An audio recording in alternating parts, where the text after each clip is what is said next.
The cold wind sliced through downtown Portland like a warning no one could hear. Streetlights flickered above the cracked pavement, casting long, uncertain shadows. In the middle of the sidewalk, John Davis stood still, one hand gently wrapped around the muzzle of his dog, Luna, as if begging her not to make a sound. His coat was worn, his hair matted, and his eyes wild, but beneath the grime and the tangled beard, there was a sharpness in him, a memory of who he used to be.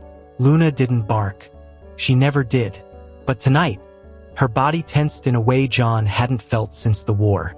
Across the street, Officer Rachel Ward stepped out of her patrol car, radio crackling at her shoulder. Her shift was supposed to end an hour ago, but something had pulled her back into the night. A feeling, maybe, or just exhaustion twisting into instinct. She was trained for danger, but not for this. Her eyes met John's, and in that moment, something passed between them. Not fear, not recognition, something older, like a memory neither of them could place. Rachel approached slowly, her hand near her holster, eyes locked on Luna. The dog didn't growl, didn't flinch, just stared, calm and alert, her ears twitching at something only she could hear. "Sir." Rachel's voice was steady, but her heart raced. "Is everything okay?" John opened his mouth, but nothing came out. His lips trembled, his fingers tightening around Luna's collar. Finally, he whispered, "She knows. Don't move. Something's wrong." For a brief moment, Rachel thought he was just another unstable man talking to shadows. But then she heard it too. A faint sound, like metal shifting against metal, coming from the alley behind her. She turned instinctively, hand reaching for her flashlight. That's when Luna moved. Swift, precise, without a sound, she lunged past Rachel and disappeared into the darkness. Rachel drew her weapon. "What the hell was that?" she muttered, backing toward the alley. John didn't move. His body was rigid, his eyes staring into the blackness. "She won't bite," he murmured. "Not unless she has to." His voice was different now, calmer, colder. Not the voice of a man living on the streets. The voice of someone who had seen things, done things. Rachel glanced at him, truly seeing him for the first time. This man wasn't just a drifter. Suddenly, a scream tore through the night, short, sharp, and brutally cut off. Rachel spun toward the alley, gun raised, heart pounding. Behind her, John whispered, "Now you'll see why I don't let her bark." Officer Rachel Ward stepped into the alley with her weapon drawn, the beam of her flashlight slicing through the thick darkness like a blade. Her breath was shallow, her instincts sharp.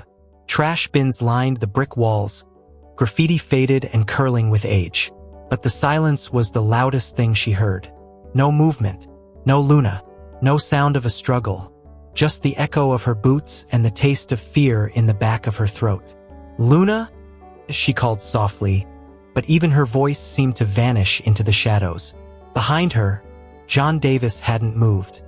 His figure stood at the mouth of the alley, half illuminated by the streetlights. His eyes were trained forward, locked onto something only he could sense.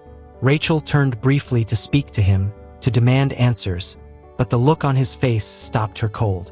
It was a face she'd seen on veterans before, eyes that had watched the worst and come back haunted. Whatever Luna had found, it wasn't just danger. It was something darker, something planned. Then movement, a rustle near the dumpsters. Luna appeared, dragging something by the collar. It was a man, unconscious, maybe dead, his shirt stained red across the chest. Rachel rushed forward, checking for a pulse. "He's alive," she breathed. Barely. His ID read Mark Wilson. That name rang a faint bell. Internal affairs? Or maybe narcotics? But why was he bleeding in a back alley? Rachel's training kicked in. She called it in, requested backup and an ambulance. But her eyes kept drifting to Luna, and then to John. "How did she know he was there?" she asked, her voice low. John hesitated, his fingers trembling slightly before he shoved them into his coat pockets. "She always knows," he said. "She listens. Better than we do." Rachel looked again at Mark Wilson. There were no signs of a robbery. No wallet taken. No struggle. He'd been dumped there. But why? And how had Luna found him so fast? In a city full of noise and shadows. "You're not just a guy with a dog," she said quietly. John looked at her then, really looked, and for the first time she saw the flicker of something behind his stare. Guilt? Pain? Maybe both. He looked down at Luna, then back at Rachel. "There's more to this than you think," he muttered. "If he's here, then the others are watching too." Rachel frowned. "What others?" John didn't answer. He just took a step back into the light and said something that chilled her to the bone. "They tried to kill me last year, and now they're back." The ambulance took Mark Wilson in silence, sirens off, as requested by dispatch. Rachel watched as the doors closed, the red lights reflecting off the damp pavement. She'd given her report, but none of it made sense. A man left bleeding in a back alley, no signs of robbery, and a homeless veteran with a dog that never barked somehow finding him in seconds. It didn't fit. Nothing fit. And John Davis wasn't offering much more than vague warnings and a haunted stare. Rachel crossed her arms as she turned back to him. "You said they tried to kill you last year. Who's they?" Her voice was sharp, but inside, a part of her was unsure. Not of John, but of everything else. John didn't flinch. They wore suits, drove black sedans. Not police, not federal. Something else. "I was sleeping behind a liquor store off 12th Street. They didn't say a word. Just grabbed me." He looked down at Luna, who now sat quietly at his side, eyes fixed on Rachel. She stopped them. That's when I knew she was different. Rachel's mind raced. The location he mentioned, 12th Street, wasn't far from where her former partner, Sarah Hall, was found dead 2 years ago. The department called it a mugging gone wrong, but Rachel had never fully believed that. Now, standing here with this strange man and his silent dog, her gut told her those two stories were connected. "You knew her, didn't you?" she asked. "Sarah Hall." John didn't answer right away. Instead, he looked up at the sky like he was asking it for permission. Then finally, softly, "She gave me a blanket 2 nights before she died." Rachel felt a lump rise in her throat. The smallest kindness, remembered so clearly. "She talked to me like I mattered," John continued. "Told me I looked familiar." She was right. He met Rachel's eyes. "I used to be someone." Rachel's hands went cold. The name John Davis wasn't unfamiliar. In fact, it had been mentioned in an old file she stumbled across months ago. Redacted, buried deep in internal affairs archives. A former intelligence operative turned whistleblower. Disappeared in 2017. Assumed dead. "What did you do, John?" she asked quietly. John took a deep breath. "I told the truth," he said, "about something they wanted buried. Something Mark Wilson might have known too." He looked past her, down the street where the ambulance had gone. "And now they're cleaning house, one by one." Rachel didn't sleep that night. She sat at her kitchen table long after midnight, the old case file of Sarah Hall spread in front of her. Photos, reports, her own notes scribbled in the margins. Everything pointed to randomness, a mugging gone wrong. But now, with John Davis resurfacing and Mark Wilson barely clinging to life, the pieces started to feel like a puzzle no one had been allowed to finish. The one thing that kept repeating in her mind was John's voice. "I told the truth." The next morning, Rachel accessed an archived internal database, one not meant for regular patrol officers. It took some digging, but the name John Davis finally came up, linked to a confidential whistleblower investigation from 2016. The details were heavily redacted. Still, a few phrases bled through: Operation Ashfall, unauthorized intelligence network, witness suppression. She stared at the screen, heart pounding. Why was a man like that living on the streets? And more importantly, why had someone tried to erase him? Later that day, Rachel returned to the corner where she'd first met John and Luna. He was there, sitting on the curb with a paper coffee cup beside him. Luna curled up at his feet. He didn't look surprised to see her. "You checked, didn't you?" he asked without looking up. Rachel nodded. "You were military intelligence. Then something happened. Something big." John sipped his coffee, then said, big enough to scare people in suits. I uncovered a trafficking route that involved more than just drugs. It involved people. High-level people. Rachel felt her stomach twist. You went to internal affairs? He nodded. And they buried it. Told me to disappear or Luna and I wouldn't live to see the next month.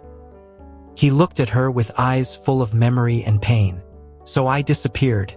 I thought I had stayed buried. Until last night. Rachel's thoughts raced.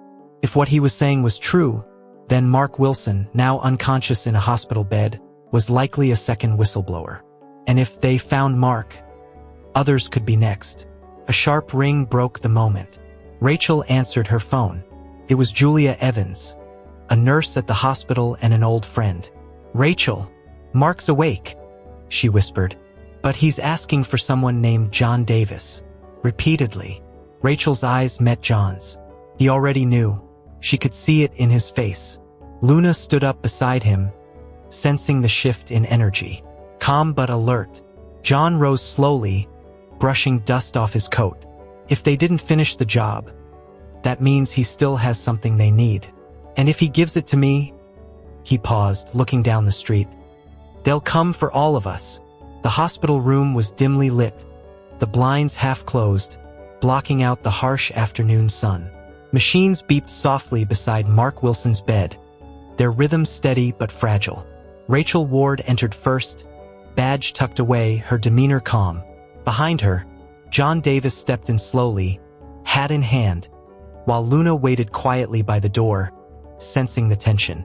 Mark's face was pale, eyes bruised and glassy, but when he saw John, his body flinched. Not in fear, but recognition. You're supposed to be dead, Mark rasped, voice dry and weak. John stepped closer, pulling the only chair to the side of the bed.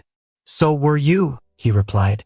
The two men stared at each other for a long moment, the kind of silence only people with shared ghosts can understand. Rachel stood by, arms crossed, watching. She could feel it. Something big was about to break. Mark's hand trembled as he reached beneath the blanket and pulled out a folded piece of paper. I didn't know who to trust, he said. They got to Paul Adams. He's gone. Eric Reed disappeared last month. I think I'm next. He handed the paper to John. It was a list, 5 names, dates, and a single address scrawled at the bottom. One of the names, circled in red, made Rachel's heart stop. Sarah Hall. They were part of it, Mark said, voice growing weaker. Not all of them willingly, but they knew, and they were silenced one by one. John unfolded the page, eyes scanning the handwriting. He looked older suddenly, heavier, as if the weight of the truth he had buried was finally returning. This address, he said, pointing at the bottom. It's a warehouse. East Side. I was there once, before they came after me. Rachel took the list, her fingers brushing John's. We need to go there, she said. Now, before someone else gets there first. Mark coughed, wincing in pain. You don't understand. It's not just files or names. It's video. Proof. And they'll kill anyone who sees it. He looked up at John again. They know about Rachel. You brought her into this. That means she's marked too. Silence settled over the room like a storm cloud. Outside, a car door slammed. Luna stood up, ears twitching, body tense. Rachel's phone buzzed. A message from Mary Lewis, a tech analyst in the department. Be careful. IA just flagged your badge number. Someone's watching. John stood quickly. It's already started, he said. We're not safe here. Not anymore. They didn't take police vehicles. Rachel Ward knew better. She borrowed her cousin's old pickup, the kind that didn't have GPS or a department tag on the license plate. John Davis rode beside her in silence, the list of names still folded in his coat pocket. In the back seat, Luna sat like a statue, eyes fixed on the road, as if she too understood the weight of where they were going. The warehouse on East Side was over 20 minutes away, but every second felt heavier, tighter, as if the road itself could collapse beneath them. Rachel glanced over. If this is a trap, I need to know now. John didn't answer right away. It's not, he said finally, but it is bait. Whoever's behind this, they're not just covering up mistakes. They're hunting anyone who remembers.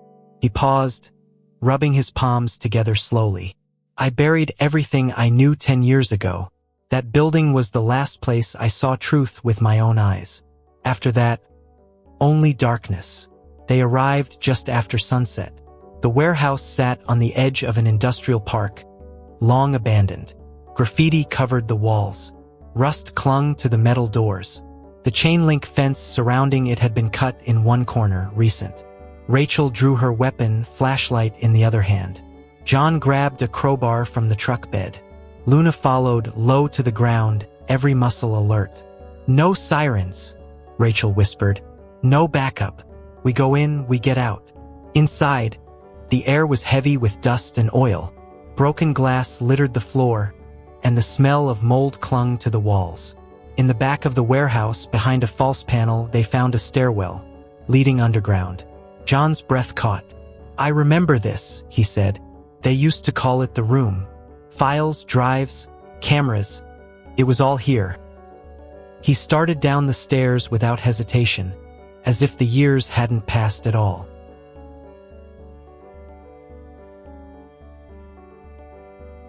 What they found below was worse than Rachel had imagined. A narrow hall lined with steel cabinets. Dozens of drives and hard disks still intact. On one wall, a bulletin board filled with photos, most with red excess over them. She scanned quickly. Sarah Hall, Paul Adams, Eric Reed, every whistleblower, every witness, every body that had turned up cold in the last 6 years. At the bottom corner was a photo she didn't expect. Her own face. Before she could speak, Luna growled, low and deep. Footsteps above. Not one set, multiple. Rachel killed her flashlight. John pulled her into the shadows. They followed us, he whispered, and we just led them to everything they came to destroy. The air in the basement seemed to freeze as the footsteps grew louder above. Rachel Ward pressed her back against the cold cement wall, heart racing, gun gripped tightly in her hand. John Davis stood next to her, calm but focused, holding the crowbar like a weapon he'd used before. Luna remained perfectly still, her body low, eyes locked on the stairwell. One bark, one wrong move, and it would all be over. Rachel mouthed silently. How many? John held up 3 fingers, then added one more. 4. Armed. Trained. They're not cops, he whispered. Too quiet. Too fast. Rachel nodded, trying to control her breathing. She knew this kind of silence, the kind that preceded sanctioned violence. Whoever they weren't here to arrest anyone. They were here to erase the past. Suddenly, one of the lights above flickered, then went dark. A creak echoed from the stairwell. The first man stepped down, weapon drawn, flashlight off, tactical gear, no badge, no insignia. Rachel recognized the movement, military precision. Not street thugs, not corrupt officers, something else. Luna didn't move. She was waiting for a command that hadn't been spoken in years. John leaned toward Rachel. There's a vent tunnel behind the server racks. Small, but it leads to the alley out back. She hesitated. What about the evidence? Take what you can, he said. If we don't make it out, at least someone will know. Rachel reached into the drawer and grabbed a handful of labeled drives. She stuffed them into her backpack and zipped it quietly. Then, just as the second man reached the bottom of the stairs, Luna moved. She lunged fast, silent and lethal. The man didn't even have time to scream. His body hit the wall hard, and Luna disappeared again into the dark. Chaos erupted. Gunfire, shouting, flashlights darting in all directions. John pulled Rachel by the arm toward the vent tunnel, yanking the cover off with one hard pull. Go! He shouted. She crawled in first, backpack slung tight over her shoulder. Luna followed without hesitation. John paused at the tunnel entrance, just long enough to grab a single photo off the board. One with Adam Clark's name on it and a date scribbled in red ink. September 18th. He stared at it, eyes narrowing. You were part of it, he muttered. Then he slid into the tunnel and pulled the grate closed behind him. Outside, in the back alley, Rachel gasped for air. We can't run forever, she said, staring back toward the building. John looked at her grimly. We won't, but first we expose them. They drove all night. Rachel didn't ask where they were going until the sun began to rise over the Oregon hills. Her knuckles were white on the steering wheel. In the passenger seat, John Davis sat quietly, a man lost in memory. Luna rested her head between the two seats, alert but calm. Finally, as the empty road curved around a grove of pine trees, Rachel broke the silence. Who's Adam Clark? John didn't look at her. Not right away. He rolled the photo between his fingers, the one he took from the warehouse wall. Adam Clark was one of us, he said. Back then, Intelligence Division. He wasn't the highest ranking, but he had access to everything. After I blew the whistle, he disappeared. Some said he died. Others said he was promoted quietly and hidden. He looked at her now. The date on this photo, September 18th. That's next week. They're planning something. Rachel's voice tightened. You think Adam's behind this? John nodded slowly. He had motive. He knew where the bodies were buried. If he's alive, he either joined them or he became them. Rachel felt her chest tighten. Then we need proof. Not just the drives. Something that puts a face to the orders. John tapped the folder on his lap. That's why we're going to see Julia Evans. She's not just a nurse. She used to work in data recovery for a private security firm. If anyone can pull files off these old drives, it's her. They arrived at Julia's cabin by late morning. It sat off the grid, surrounded by woods. Julia opened the door before they knocked. You brought hell to my doorstep, she said, not unkindly. Come in. Inside, the air was warm and smelled like coffee. Julia took the drives, scanned them, then turned to John. You know what this means, right? If I do this, they'll come here next. John nodded. They might come anyway. Luna lay at the doorway, ears perked. Always watching, always listening. Julia plugged in the first drive. Her computer lit up, files blinking to life. Names, videos, documents. They didn't even encrypt these, she whispered. Whoever dumped them thought no one would ever see them again. Then Julia clicked on a folder labeled Clark, Directive 3. A video opened. Grainy, time-stamped 3 years ago. In it, a man stood in front of a projector pointing to a map. Rachel leaned in. It was Adam Clark. Alive, speaking, giving orders. We move first. Eliminate all former assets. Silence Davis, Wilson, Hall, and anyone connected. Rachel froze. He was behind it all.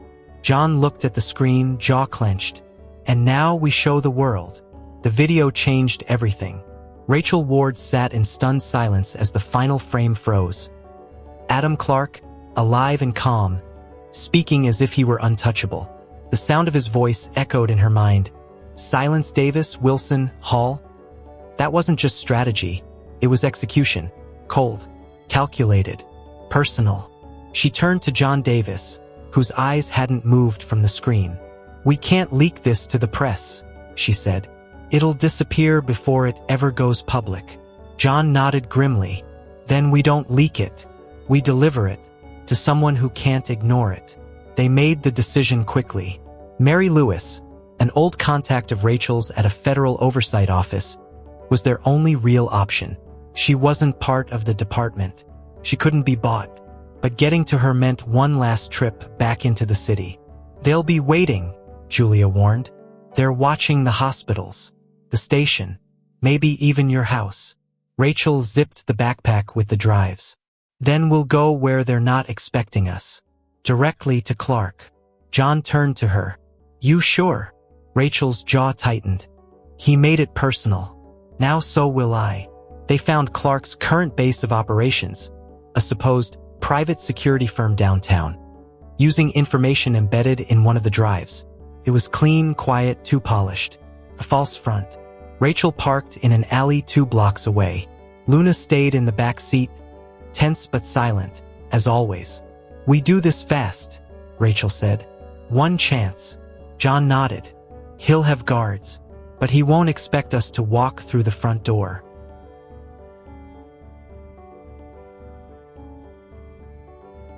Inside, the building was cold, sterile. Marble floors, mirrored walls, and smiling receptionists who didn't smile with their eyes. They were scanned at the entrance, but Rachel flashed her badge with such confidence that no one questioned her. Upstairs, the elevator doors opened to a narrow corridor lined with cameras. John leaned close. "We're being watched." Then the door at the end opened and Adam Clark stood there. Older, sharper, wearing a suit that didn't hide the arrogance in his posture. "John," he said with a half-smile, still breathing. "Impressive." His eyes moved to Rachel. "And you must be the detective poking around in the ashes." Rachel didn't flinch. "We have the drives, the recordings, the orders, everything." Adam's smile faded. "You're not walking out of here." John stepped forward, calm but firm. "We're not here to walk out. We're here to end this." Behind them, Luna began to growl, low and steady. Clark's hand moved to his jacket. Rachel raised her weapon. Everything hung in the air, seconds from collapsing. The room erupted in motion. Rachel Ward didn't hesitate. Her gun was already raised, her stance solid. Adam Clark had barely touched the inside of his jacket before she shouted, "Don't move!" But he wasn't reaching for a weapon. He froze, hand halfway to his chest, pulling out a small remote. His voice was cold, bitter. "You think this ends with me?" he hissed. "You don't even know who you're fighting." John Davis stepped in front of Rachel, slowly. "I know exactly who I'm fighting," he said, "and I've been waiting a long time to say this to your face." The air was tense, thick with years of betrayal. Luna stood beside them, low growl vibrating through the floor. Rachel glanced down. The dog's instincts were never wrong. Something was about to break. "You won't stop the truth," Rachel said calmly. "We've already sent copies of the files. You lose, Clark." Adam laughed once. Sharp, bitter. "You think a few files will make a difference?" he spat. "This goes deeper than you know. I was trying to protect the country." "No," John interrupted. "You were protecting yourself. That's the only truth that's ever mattered to men like you." And with that, Luna lunged, but not to attack. She knocked the remote from Clark's hand just as he pressed it.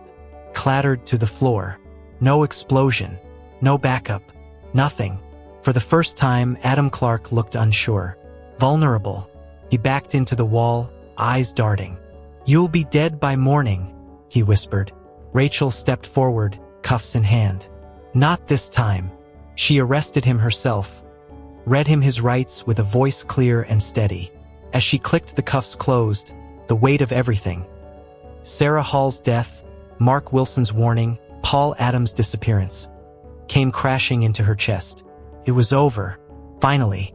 A week later, the footage was aired in a national hearing. Mary Lewis had delivered it straight to federal investigators. Names were exposed. Operations dismantled. Families finally got answers. John didn't attend the hearings. He stayed on the edge of town, far from the cameras. He didn't want recognition. He wanted peace. On a quiet morning, Rachel found him sitting on the same street corner where they first met. Luna at his feet, eyes closed, soaking in the sun. She sat beside him. No words at first, just silence. Then she said, softly, "You did it." John nodded slowly. "We did." Luna opened her eyes, lifted her head. For the first time since the day Rachel met her, the dog let out a single soft bark. A quiet sign. A life redeemed. A silence finally broken.